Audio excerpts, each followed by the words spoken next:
Un vieux dicton dit, on choisit ses amis, mais on ne choisit pas sa famille.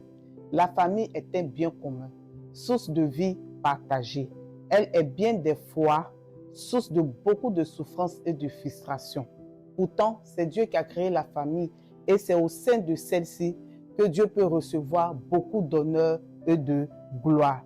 Le livre de Proverbes, dont l'objet est d'enseigner la sagesse en soulevant des questions sur le comportement moral, les valeurs, le sens de la vie humaine et la conduite juste, nous explique comment des pères dirigent leur famille et quels peuvent en être les résultats. C'est à ce titre que le livre de Proverbes, en son chapitre 20, le verset 7 nous dit « Le juste marche dans son intégrité, heureux ses enfants après lui. » Quelle belle image qui montre à quel point notre intégrité n'affecte pas que nous seulement, mais également nos enfants.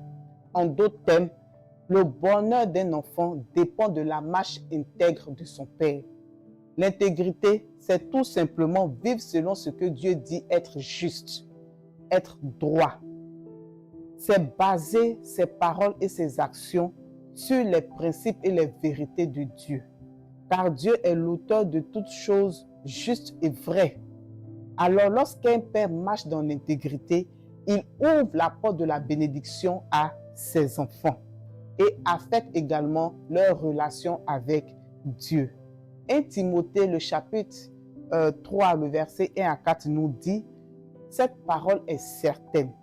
Si quelqu'un aspire à la charge d'être père, il désire une œuvre excellente.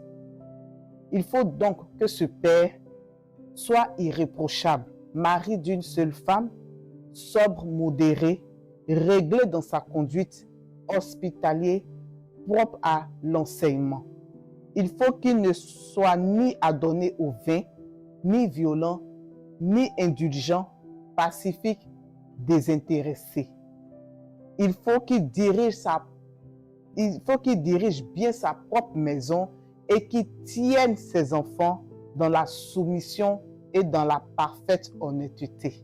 En somme, être un père, c'est simplement avoir une vie irréprochable pour être une bénédiction pour ses enfants.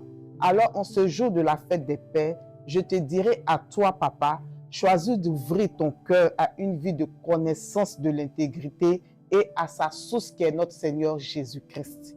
Car l'intégrité est plus précieuse que les richesses et plus importante que notre confort.